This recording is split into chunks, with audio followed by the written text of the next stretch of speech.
प्रिय छात्र, आज आप टॉपिक 11 में पढ़ने जा रहे हैं कि पतले लेंस द्वारा प्रकाश के अपवर्तन का सूत्र, जिसे हम लेंस मेकर सूत्र कहते हैं।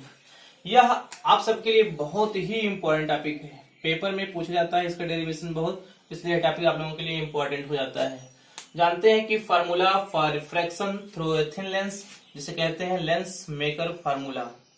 तो आइए इस लेंस मेकर सूत्र का हम डेरिवेशन करने से पहले इस चित्र को समझते हैं। यह एक चित्र बनाया गया है, लिखा है कि जब लेंस के दोनों ओर माध्यम समान है, दो कंडीशन होती है इसकी। जब लेंस के दोनों ओर माध्यम समान है, दूसरी कंडीशन होती है जब लेंस के दोनों ओर माध्यम असमान है।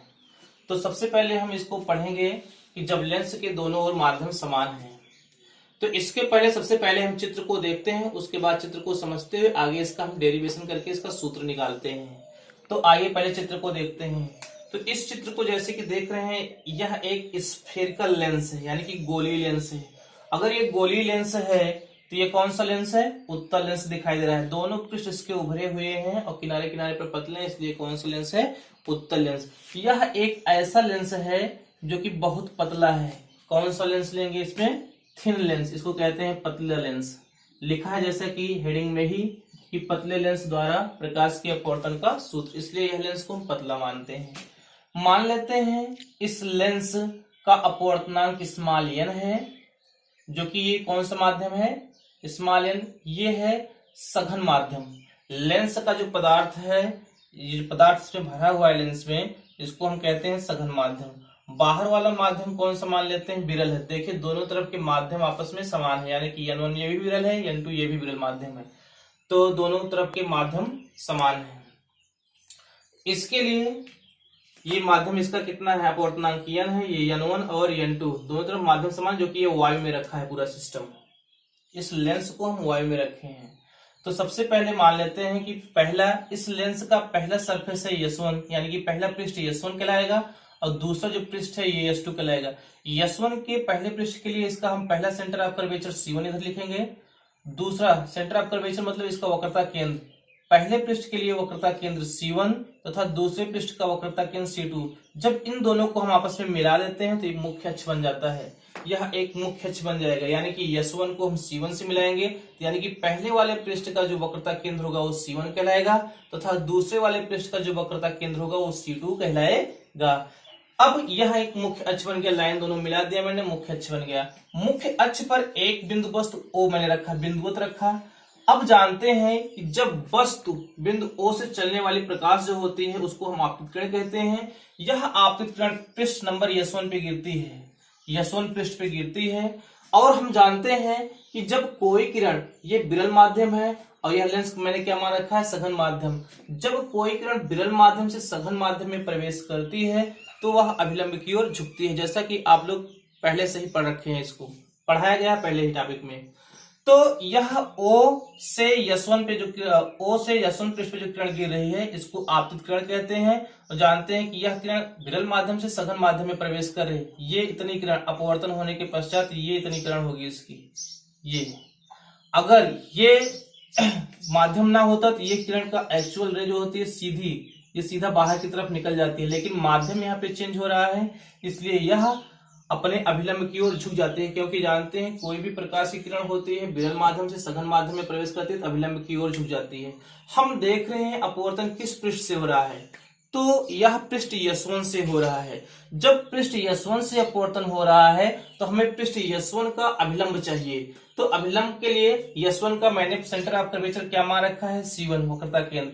तो S1 को C1 से अगर कनेक्ट कर देंगे तो यह एक अभिलंब बन जाएगा। इस अभिलंब का नाम मैंने P दे रखा है। तो यह अभिलंब है। अब जानते हैं कि यह आपतित किरण है, गिरने के पश्चात यह क्या होगी?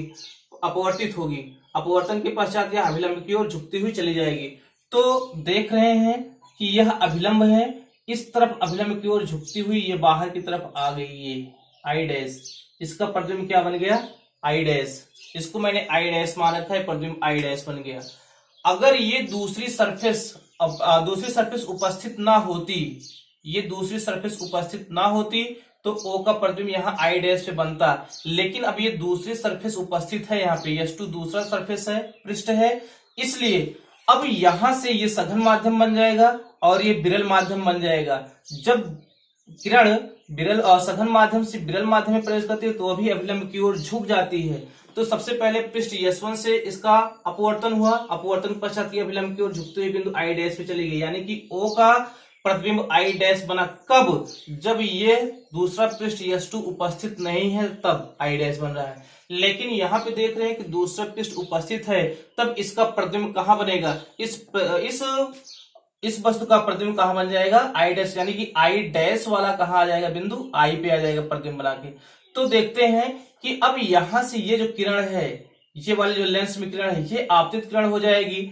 अब ये किरण कहां से जा रही है, ये सघन माध्यम है और ये बाहर विरल माध्यम है। जब कोई किरण विरल माध्यम से सघन माध्यम में प्रवेश करती है तो वह अभिलंब की ओर झुक जाती है। अब दूसरे पृष्ठ के लिए हमें अभिलंब की आवश्यकता है, क्योंकि पहले पृष्ठ से मैंने अभिलंब तो खींचा, एक झुकी निकल गई बिंदु आई डैश पे मिली जाके मुख्य अक्ष पे। अब दूसरे पृष्ठ के लिए हमें क्या चाहिए, अभिलंब चाहिए। तो दूसरे पृष्ठ का मैंने सेंटर ऑफ कर्वेचर क्या मान रखा है, C2।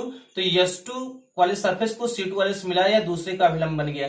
जब ये अभिलंब बन गया तो ये किरण जो पहले इधर की तरफ जा रही थी, अब ये अभिलंब बन गया। तो हम जानते हैं कोई किरण जब सघन माध्यम से विरल माध्यम में प्रवेश करती है तो अभिलंब से दूर हटती है। ये सघन से विरल में जा रही है तो अभिलंब से दूर हट जाएगी, यानी कि जो ये ऊपर अभिलंब है इससे दूर हटते हुए नीचे चली जाएगी, बिंदु आई पे मिल जाएगी मुख्य अक्ष पे।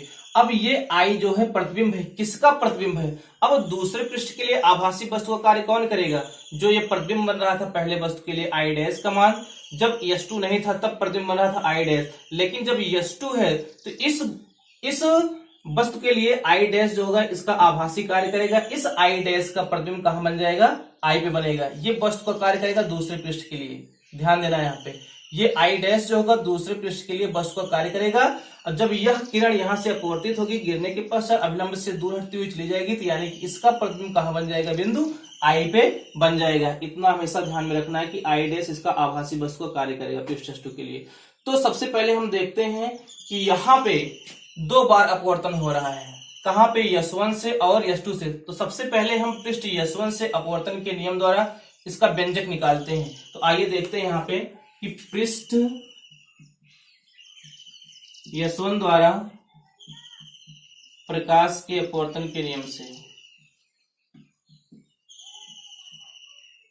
अपवर्तन के नियम से ध्यान से देखिए। अपवर्तन के नियम मैंने क्या कहा कि जब प्रकाश विरल माध्यम से सघन माध्यम में प्रवेश करती है तो वह अभिलंब की ओर झुकती है।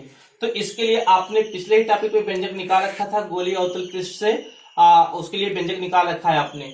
तो वह व्यंजक क्या था कि N2/V minus N1/U is equal to N2 minus N1/R। ये U V R मैंने इस पूरे सिस्टम के लिए भी मान रखा है अलग अलग, यानी कि पहले पृष्ठ के लिए U V R का मान अलग, दूसरे पृष्ठ के लिए U V R का मान अलग मान रखा है मैंने। तो जानते हैं कि जब कोई प्रकाश किरण विरल माध्यम से सघन माध्यम में प्रवेश करती है तो अभिलंब की ओर झुकती है। इसके लिए फार्मूला बनेगा कि यह जो अपवर्तन हो रहा है, पहले पृष्ठ से अपवर्तन हो रहा है, ये किरण कहां जा रही है, N2 में जा रही है, तो N2 पहले लिखा जाएगा। पहले पृष्ठ से किरण कहां जा रही है, N2, यानी अपवर्तनांक N2 में जा रही है, तो इसलिए इसका अपवर्तनांक N2 पहले लिखा जाएगा। और N2 के साथ प्रतिबिंब क्या बन रहा है, आई डैश। तो N2 के साथ आई डैश को हम V से लिखे हैं, इसका प्रतिबिंब यानी कि N2/V हो जाएगा माइनस। अब जो हो रहा है पहले पृष्ठ से जो किरण जा रही है N1, तो N1 में क्या रखे हैं, हम वस्तु को रखे हैं, तो इसलिए वस्तु की दूरी को हम N1 के साथ लेंगे, N1/U is equal to N2 minus N1। और इसका रेडियस ऑफ कर्वेचर S1, यानी कि पृष्ठ S1 का रेडियस ऑफ कर्वेचर जो C1 है, यहाँ का मान क्या मैंने रखा है, R रखा है। तो N2 माइनस N1/R। अब इसकी हम वैल्यू रखेंगे। वैल्यू का हमेशा रखने के लिए हम साइन का इस्तेमाल करें, यानी चिन्ह परिपाटी को यूज करेंगे। तो देखते हैं वैल्यू कैसे रखते हैं, पुटिंग वैल्यूज को हम कैसे रखेंगे। देखिए पहले सरफेस के लिए, यानी कि पहले पृष्ठ के लिए भी कहां बन रहा है, तो S1 यानी कि पहला सरफेस है ये, इसके लिए भी कहां बन रहा है, आई डैश। और दूरियां हम कहां से लेंगे, इसका अगर हम वक्रता केंद्र C मान लेते हैं टोटल, तो दूरी हमेशा हम C से निकालेंगे। क्यों, अगर मान लेते हैं ये पॉइंट A और B है, तो ये C से B तक की दूरी, C से A तक की दूरी को हम नेग्लिजिबल कर लेते हैं। A B को हम बिंदु C पर मान लेते हैं, A B को बिंदु C पर मान लेते हैं। और दूरियां कहां से निकालते हैं, हमेशा प्रकाशिक केंद्र से निकालेंगे। तो यानी कि C I डैश पहले पृष्ठ से जो प्रतिबिंब बन रहा है बिंदु आई डैश बन रहा है, तो इसलिए दूरी क्या हो जाएगी, सी की आई डैश से। भी का मान क्या बन जाएगा, सी आई डैश मान रखने पर, तो n2 upon C I dash minus n1 u, यानी कि पहले सरफेस के लिए, पहले पृष्ठ के लिए वस्तु कहां पर है, बिंदु O पर है, तो C से O तक की दूरी। अब C से O तक की दूरी कितना लिखते हैं, u लिखते हैं, लेकिन देख रहे हैं कि यह सेंटर ऑफ कर्वेचर किस दिशा में है, बाएं साइड में, इसलिए दूरी को हम निगेटिव ले लेंगे। तो इसलिए n1 अपान क्या बन जाएगा, CO, किसमें बन जाएगा, माइनस में बन जाएगा। और सी आई डैश क्या होगा, सी आई डैश की राइट साइड में, इसलिए पॉजिटिव होगा, इसलिए इसको मैंने सी आई डैश लिखा है। Minus n1 upon minus CO, क्योंकि u का मान क्या हो जाएगा यहाँ से, CO, दूरी कितना हो जाएगी वस्तु की, CO, और CO किसमें होगी, निगेटिव, क्योंकि बाएं साइड में है। अब आगे है n2 माइनस n1 अपान r। इस r को हम क्या लिखेंगे, मैंने मान रखा है कि पृष्ठ S1 के लिए वक्रता केंद्र कौन सा है, वक्रता त्रिज्या कौन है इसकी, C1 है, तो C से C1 की दूरी को हम r कहते हैं पहले पृष्ठ के लिए। तो ये C1 पॉजिटिव होगा कि निगेटिव, क्योंकि राइट साइड में, इसलिए क्या बन जाएगा, पॉजिटिव। तो r का मान क्या बन जाएगा, C1, इसको हम समीकरण नंबर 1 मान लिया। तो S1 पृष्ठ से हमें अपवर्तन के नियम से यह व्यंजक मिल गया। अब दूसरा अपवर्तन कहां से हो रहा है, पृष्ठ S2 से, तो पृष्ठ S2 द्वारा हम अपवर्तन के नियम से इसमें सूत्र निकालेंगे। तो दूसरी कंडीशन इसमें होगी, पृष्ठ S2 द्वारा प्रकाश के अपवर्तन के नियम से। अब पृष्ठ S2 में हमें दिखाई दे रहा है, ये जो S2 में है आपतित किरण, ये इतनी आपतित किरण हो जा रही है जो नीचे झुक रही है अभिलंब की तरफ।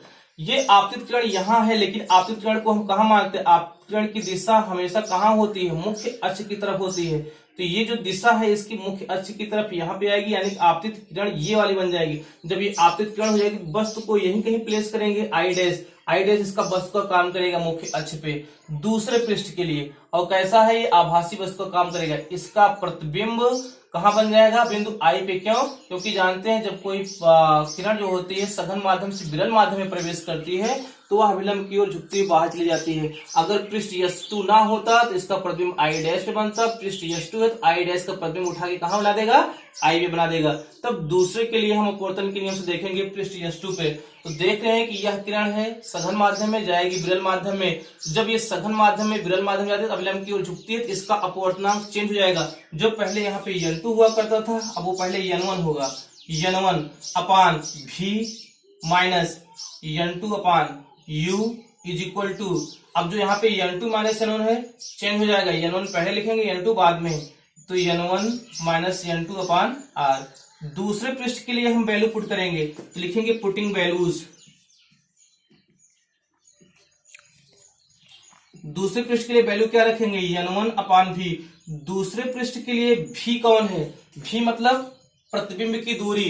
दूसरे पृष्ठ के लिए प्रतिबिंब कौन बन रहा है, आई, और पहले पृष्ठ के लिए प्रतिबिंब क्या बन रहा था, आई डैश, और दूसरे पृष्ठ के लिए क्या बन रहा है, आई। तो C से I क्या होगा, पॉजिटिव की निगेटिव, पॉजिटिव होगा। क्यों, क्योंकि ये राइट साइड में है, तो इसलिए भी की वैल्यू कितना हो जाएगी, positive CI minus n2 upon u। वस्तु का कार्य कौन कर रहा है, इस पृष्ठ के लिए वस्तु का कार्य आई डैश कर रहा है, तो C से I डैश तक की दूरी पॉजिटिव की निगेटिव, पॉजिटिव होगी, CI डैश। एक ही कंडीशन बनती है इसमें कि जब वस्तु की दूरी पॉजिटिव होती है, अदरवाइज वस्तु को हमेशा C से बाएं साइड में लिया जाता है, निगेटिव होती है। एक कंडीशन हमेशा याद रखना कि यहाँ पे ये जो वर्चुअल इमेज बन रहा था इसका, ये वस्तु का आभासी कार्य करेगा, इसलिए यह वस्तु यहाँ पे क्या बन जाएगा, पॉजिटिव बनेगा। एक ही कंडीशन हमेशा होगी ये, तो इसलिए n2 अपान CI डैश ये क्या होगा, पॉजिटिव होगा। इसलिए आगे इज इक्वल टू, अभी n1 माइनस n2, तो इसका भी अपवर्तनांक चेंज होगा, जो n2 माइनस n1 है तो n1 माइनस n2 बनेगा, n1 माइनस n2 अपान r। दूसरे पृष्ठ के लिए हमें r का मान ज्ञात करना है, तो ये दूसरे पृष्ठ का सेंटर ऑफ कर्वेचर मैंने क्या मान रखा है, C2 से ये जो गया है अभिलंब C2 पूरा है, S2 के लिए C2 अभिलंब खींचा गया है। दूसरे पृष्ठ के लिए अभिलंब की दूरी हम निकालेंगे यहाँ से, तो C2 पॉजिटिव की निगेटिव, ये निगेटिव हो, क्यों, क्योंकि इसके बाएं साइड में है, इसलिए माइनस C2। ये समीकरण नंबर 2 बन गया।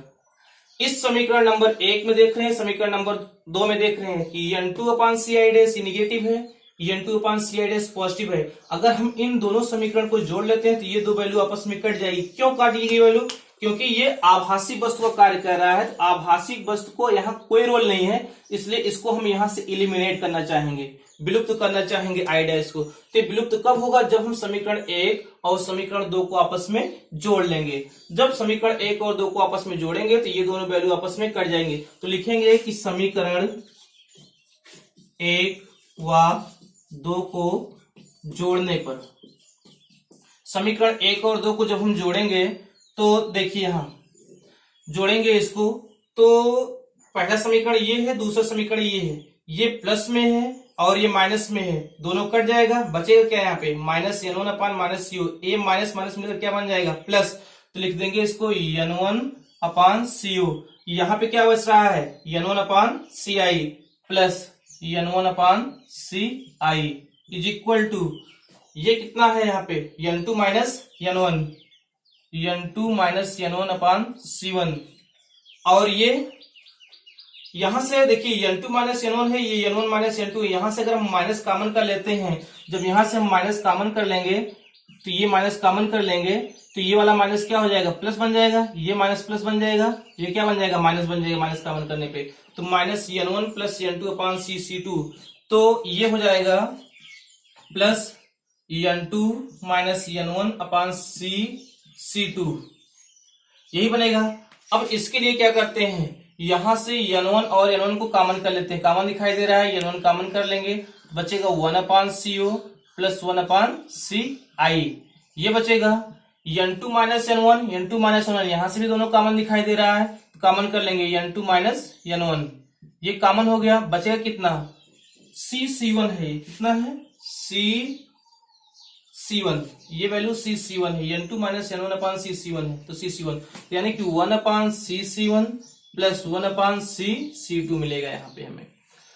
अब ध्यान से देखिए, अब हम इस पूरे लेंस के लिए इसकी एक अलग से वैल्यू मानेंगे UVR। अभी तक मैंने UVR पहले पृष्ठ के लिए अलग मान रखा था और UVR दूसरे पृष्ठ के लिए अलग मान रखा था। क्यों? क्योंकि दोनों की अलग अलग प्रतिबिंब बन रहे थे, इसलिए मैंने UVR को अलग अलग मान रखा था। अब क्या करेंगे, जब पूरे समीकरण हमें मिल गया है तो इस समीकरण के लिए UVR का मान हम पूरे लेंस के लिए एक ही रखेंगे। तो देखते हैं कि n1 1 अपान CO।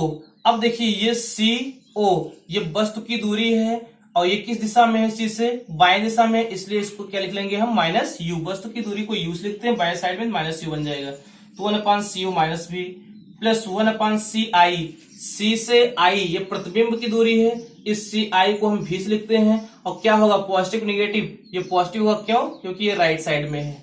तो क्या बन जाएगा? 1 upon V is equal to n2 minus n1, 1 upon C1, C1 ये पहले पृष्ठ के लिए वक्रता केंद्र है, तो C1 की दूरी पॉजिटिव हो जाएगी, क्या लिखते हैं इसको? C1 की दूरी को R लिखते हैं और धनात्मक हुआ, क्यों? क्योंकि ये राइट साइड में है, तो 1 अपान C1 R हो जाएगा प्लस 1 अपान C2, C2 ये किस दिशा में है? बाएं दिशा में है, तो ये क्या बन जाएगा? प्लस R की माइनस R? ये माइनस R होगा, क्यों? क्योंकि बाएं साइड में है और C2 किसका वक्रता केंद्र है? पृष्ठ S2 का वक्रता केंद्र है, इसलिए क्या बन जाएगा? Minus R। ये R1 कर लो, इसको R2 कर लो, ये वैल्यू R1 है, ये वाली R2 है। पहले पृष्ठ के लिए R1, दूसरे पृष्ठ के लिए R2, तो पहले पृष्ठ के लिए R1, दूसरे पृष्ठ के लिए R2। अब इसको हम सॉल्व करेंगे, तो n1 यहाँ पे गुणा है, इधर भेज देंगे, भाग में भेज देंगे, तो इसको पहले लिखेंगे 1 अपान V, ये माइनस में है, 1 upon U is equal to n2 minus n1 upon n1, ये अपान में है क्योंकि गुणा में भाग हो जाएगा इधर, तो बचेगा 1 अपान R1 और प्लस और माइनस गुणा माइनस 1 अपान R2, ये फार्मूला बनेगा। तो यहाँ पे हम देखते हैं कि 1 upon V minus 1 upon U, इसको हम सॉल्व करते हैं, अलग अलग कर लेंगे, तो n2 अपान n1 जानते हैं, पिछले टॉपिक बताया गया था कि n is equal to n2 upon n1। यदि दूसरे माध्यम का अपवर्तनांक पहले माध्यम के सापेक्ष अगर n है तो n2 अपान n1 को हम n से रिप्लेस कर देते हैं, अलग कर लेंगे, तो n2 अपान n1 क्या बन जाएगा? ये n minus n1 upon n1 cut जाएगा, क्या बचेगा? 1 n माइनस 1 इंटू 1 अपान R1 माइनस 1 अपान R2। यह फार्मूला हमें दिखाई दे रहा है। यदि वस्तु अनंत पर होती है, जब ये वस्तु कहीं अनंत पर है तो u का मान क्या होता है? अनंत, क्योंकि u बराबर क्या हो जाएगा? अनंत। जब u का मान अनंत होगा तब भी क्या कार्य करेगा, फोकस दूरी का कार्य करता है, इसलिए भी को हम एफ से रिप्लेस कर देते हैं। या आप लोग वैसे भी जानते हैं कि 1/v, ये जो लिखा है 1/v माइनस 1/u किसके बराबर होता है, 1/f, ये लेंस का सूत्र होता है ना। तो यहाँ पे डायरेक्ट हम 1/f भी लिख सकते हैं। ऐसे भी दिखा सकते हैं कि u अगर अनंत पर है तो v जो होता है वो फोकस दूरी उसकी बन जाती है। तो 1/v क्या बन जाएगा, 1/f, या 1/v माइनस 1/u बराबर क्या जानते हो, 1/f। यहां से भी लिख सकते हो, चाहे यहां से लिखो, कोई दिक्कत नहीं।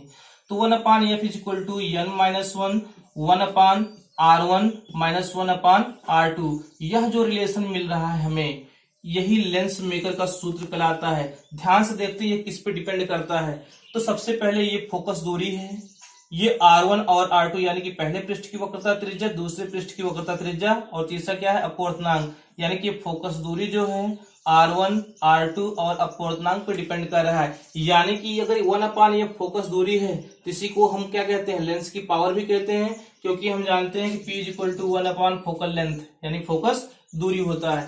तो ये पावर भी बन जाएगा, इसलिए इसको हम क्या कहते हैं, लेंस की पावर का सूत्र। इसलिए यह सूत्र जो बन जाता है वो कहलाता है लेंस मेकर का सूत्र। इसलिए क्या बन जाएगा, लेंस मेकर का सूत्र कहलाएगा। इसको हम इस तरह से भी लिख सकते हैं कि 1/f को क्या लिखते हैं, P, चूंकि जानते हो कि 1/f इक्वल टू क्या होता है, P पावर ऑफ लेंस। अगर f मीटर में होता है तो पावर जो बन जाती है वो डायोप्टर बन जाती है इसकी। तो 1/f इक्वल टू क्या हो जाएगा, P is equal to n-1 1/r1 minus 1/r2। यह जो व्यंजक है ये भी लेंस मेकर का ही सूत्र है, क्योंकि 1/, पावर जो होती है, 1/, फोकल लेंथ जो होती है पावर के रूप में बन जाती है। यहाँ पावर डिफाइन किया गया, इसलिए इसको हम लेंस मेकर का सूत्र भी कहते हैं। अब बस आज के लिए इतना ही।